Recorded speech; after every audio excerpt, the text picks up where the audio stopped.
ዓለማችን ላይ ካሉ ሀገራት ሁሉ ሚስጥራዊዋና ለየት ያለ ሕግ ያላት ሀገር የትኛዋ ናት ብላችሁ ታስባላችሁ?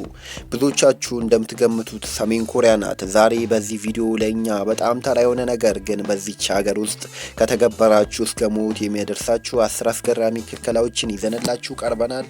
በተለየ ቁጥር 10 ላይ የምንነግራችሁ ነገር ጭራሽ ማመን ነው የሚከብዳችሁ። እስከ መጨረሻው አብራችሁን ቆዩ።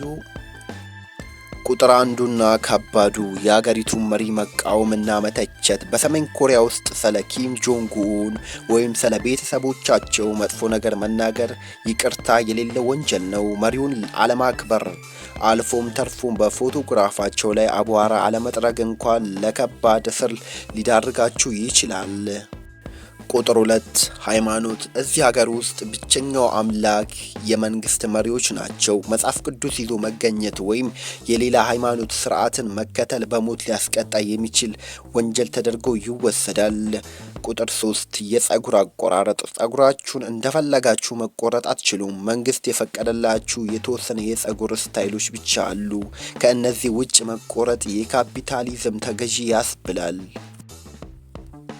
ቁጥር 5 የቅንጦት እቃዎች እንደ ዲዛይነር ሽቶዎችና ውድ ሰዓቶችና ሌሎች የቅንጦት እቃዎችን በአገሪቱ ተከልክለዋል። እነዚህ ነገሮች መጠቀም የምዕራባውያንን መምሰል ተብሎ ይታሰባል። አሊያ ገንዘባችሁ በስቶ ድንገት ባለ ሀብት ብትሆኑ እንኳን ለመከላከያ ተብሎ ያላችሁ ንብረት ይወሰዳል። ቁጥር 6 የውጭ ሀገር ምርቶችን መጠቀም ከደቡብ ኮሪያ ወይም ከአሜሪካ የሚገቡ ማንኛውንም ምርቶች የተከለከሉ ናቸው። የውጭ ሀገራት ብራንድ ልብሶችን መልበስ ትልቅ ቅጣት ያስከትላል። ቁጥር 7 የቴሌቪዥን ጣቢያዎች። በሀገሪቱ ውስጥ 3 የቴሌቪዥን ጣቢያዎች ብቻ ናቸው ያሉት። እነሱም የመንግስት ፕሮፓጋንዳ ብቻ የሚዘግቡ ናቸው። የውጭ ሀገር ፊልም ወይም ዜና ሲያዩ የተገኘ ሰው እጣ ፋንታው እስር ቤት ነው አሊያ ሞት ነው። ቁጥር 8 የወሊድ መቆጣጠሪያ። የሚገርመው ነገር በሰሜን ኮሪያ የወሊድ መቆጣጠሪያዎችን ማግኘትም ሆነ መጠቀም በጣም ከባድና የተከለከለ ነው። ከሀገሪቱ የሰው ኃይል ስለሚያስፈልጋት ህዝቡ እንዲበዛ ትፈልጋለች። ስለዚህ የወሊድ መቆጣጠሪያ አጥብቃ ትቃወማለች። ቁጥር 9 ዓለም አቀፍ ስልክ መደወል። ወደ ውጭ ሀገር ስልክ መደወል እንደ ክህደት ነው የሚቆጠረው። የውጭ ሀገር ስልክ ሲያወሩ የተገኘ ሰው ከባድ ወንጀል ተደርጎ ነው የሚወሰድበት።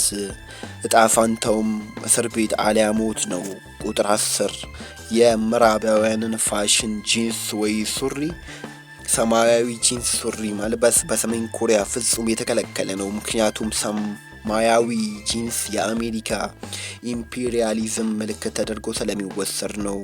እንግዲህ ተመልካቾቻችን ለእኛ በጣም ቀላል የሆኑ እንደ ጸጉር መቆረጥና ጂንስ መልበስ ያሉ ነገሮች በሰሜን ኮሪያ እንዲህ ዋጋ ያስከፍላሉ። ከእነዚህ 10 ነጥቦች ውስጥ እናንተ ይበልጥ የገረማችሁ የትኛው ነው? በኮመንት ላይ መስጫ ሳጥን ላይ አጋሩን። ቪዲዮን ከወደዳችሁት ላይክ ማድረጋችሁንና ለሌሎች እንዲደርስ ሼር ማድረጋችሁን አትርሱ። እንዲህ አይነት አስገራሚ ቪዲዮዎች እንዲደርሳችሁ ደግሞ ቻናሉን ሰብስክራይብ